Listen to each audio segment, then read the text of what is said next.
Welcome, everyone, and welcome to the inaugural Pivot Capital's Founders Vlog. So I want to thank Vasa Martinez for being our first interview and, just letting us know more about a wonderful company that he started, Perfy Drink, and just get a little more information on what was his inspiration, what it's like to be a founder, some of the pitfalls, and some of the things that he'd like to share with future founders or current founders in the food and beverage and just in terms of entrepreneurship in general. Vasa, thanks for joining us. Thanks for having me. It's a pleasure. My initial question is how did you get into this? Yeah, so I'll take it all the way back to graduating college and make this as concise as possible.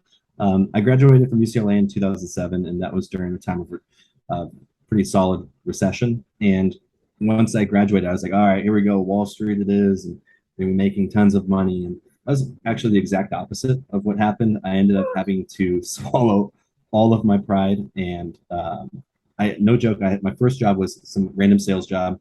I was like, this isn't for me. I left. Second job was working for a shady chiropractor, and I was like, oh, nope, can't do this. And then finally, I was like, I'm just going to go to this. There was like a TGI Fridays that said we're hiring hosts. I walked in, met with the GM. I was like, hey man, I'm probably like, this is probably what I shouldn't be doing, but I got to do it. I got to do what I got to do. And I ended up being a server, and then moving up to bartender pretty quickly, working 2 or 3 jobs to make things work for me at that time. Then I went into the nightlife industry for 5 years, learned a lot about marketing and promotions and managing a business. And then I had to graduate from that. I was having too much fun, and I took an unpaid internship at Quest Nutrition before they were enormous in 2013. Got my foot in the door, ended up becoming salary, learned as much as I could, as fast as I could for 4 years.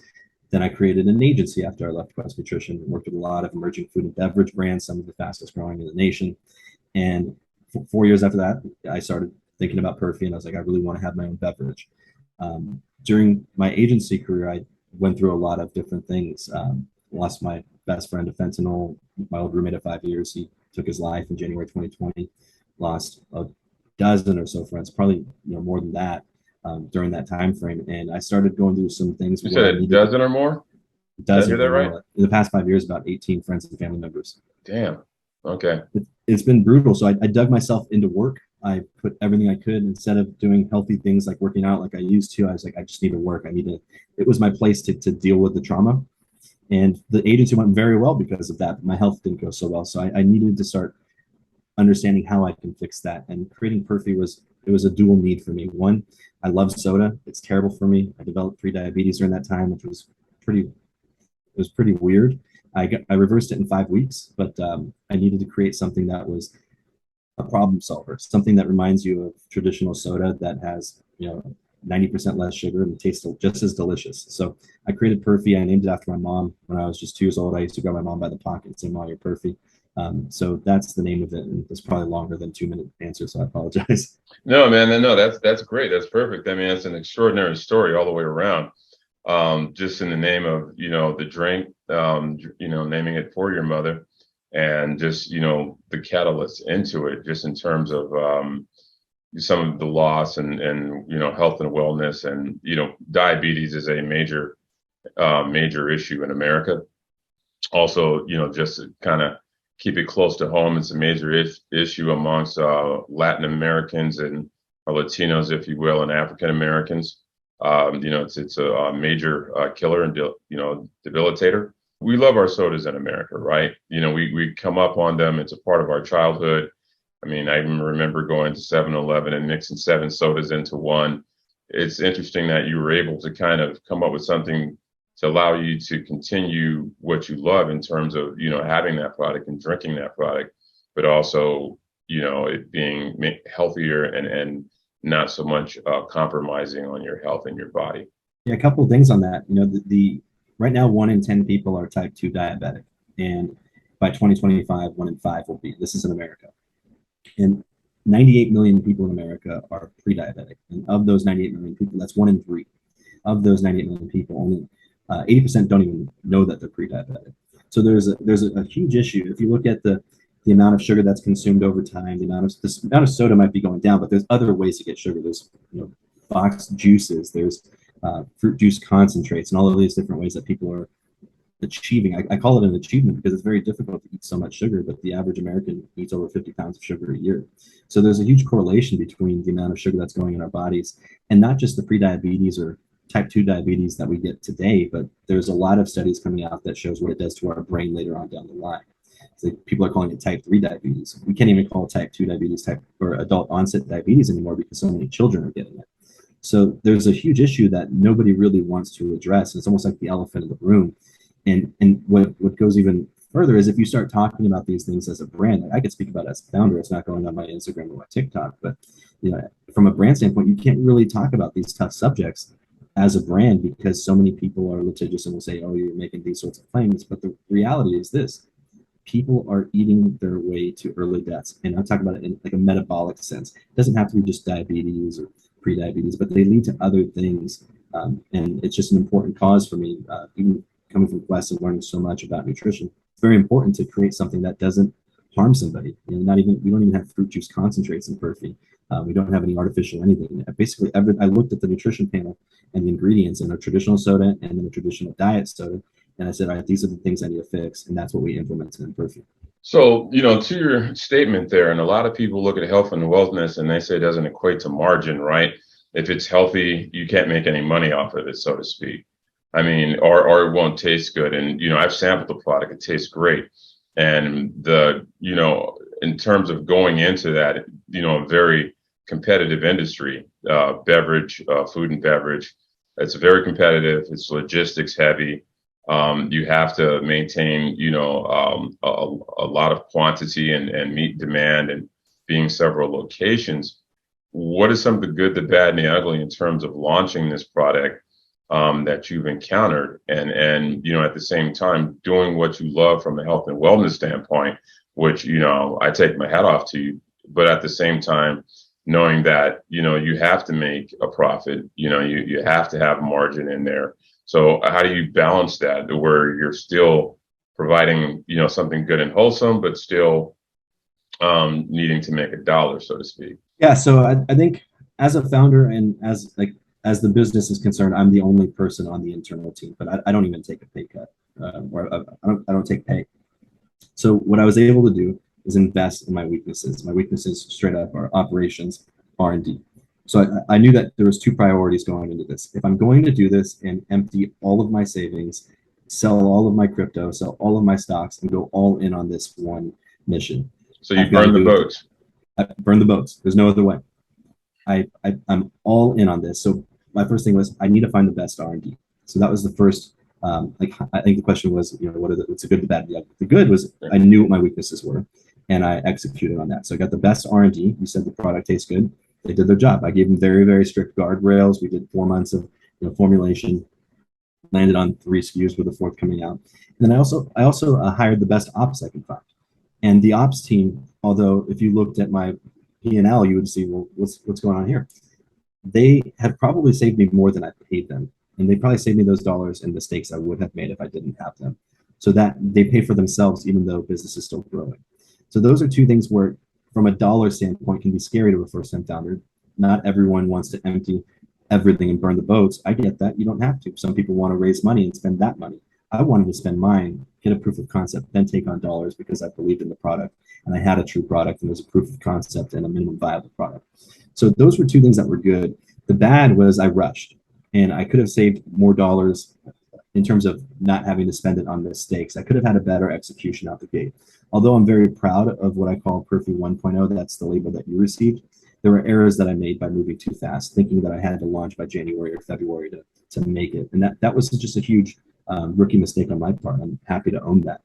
But what I've learned really quickly is that, all right, I fixed the label and the gross margin to distributor on Perfy 1.0, because of the errors I made and the limited amount of production that I could handle, because I knew that there was mistakes that were going to be made. It was terrible. Like, gross margin was embarrassing, but I'm happy to report on it because in the 4 months, 5 months that we've been launched, I've increased our gross margin to distributor by 325%. How did I do that? I used the word but I hired the right ops team that helped me achieve that. And I have got a line of sight to get that gross margin to distributor to over 50%. Now, you mentioned health and profit like as two mutually exclusive things, but that's not true to me.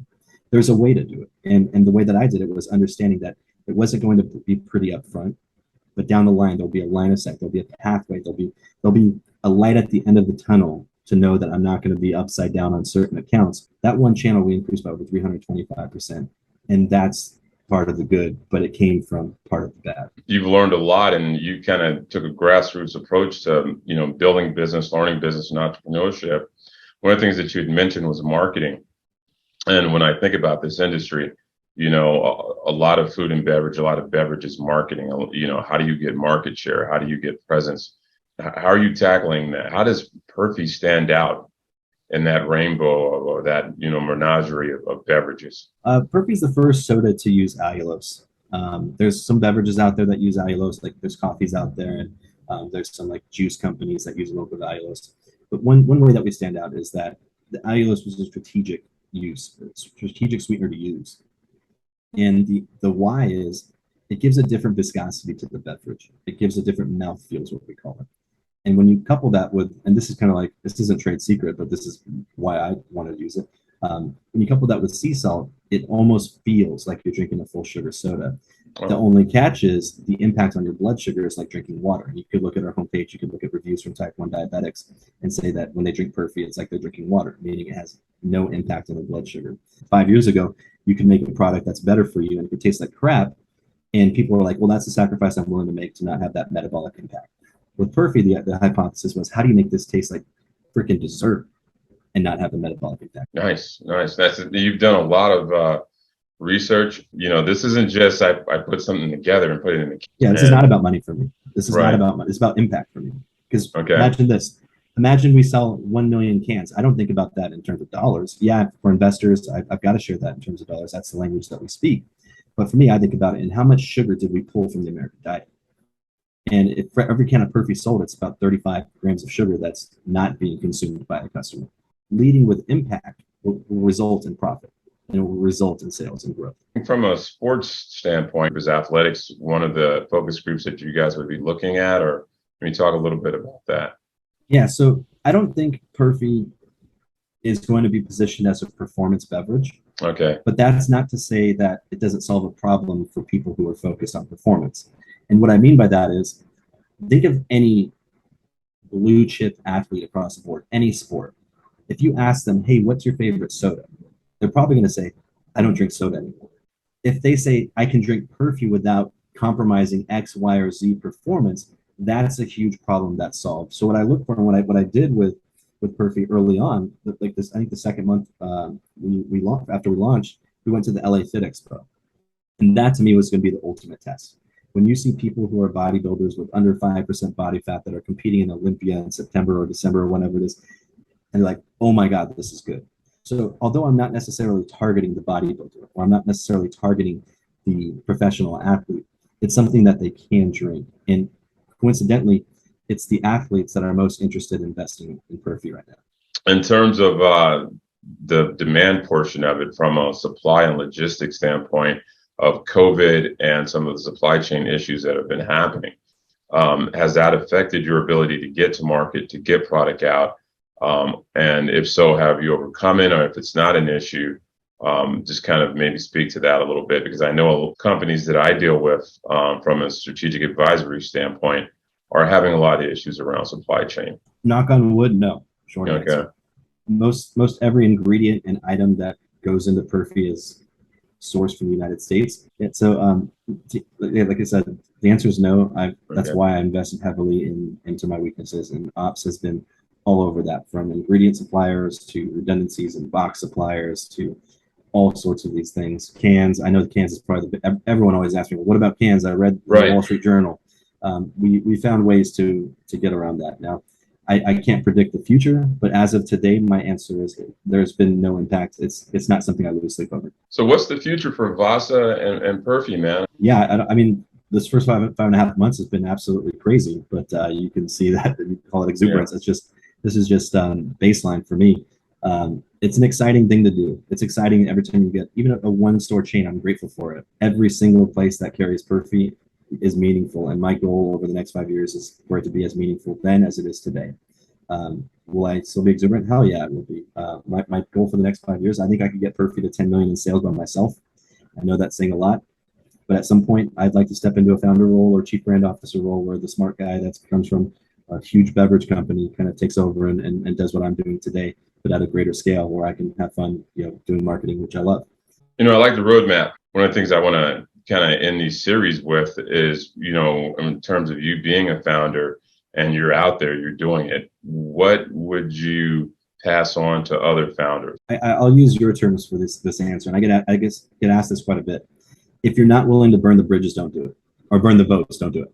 So if you're not willing to sell your house, if you're not willing to sell your car, if you're not willing to sell all of your stocks, if you're not willing to mortgage your future for the problem that you were trying to solve, don't do it.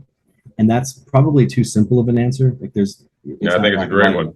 But I just think if you're doing it for the money, just don't do it, man. There's other things you can do. Like if I wanted my life to be easier, I would get rid of my businesses and I would work for a badass company doing 100 million a year with great innovation pipeline, profitable.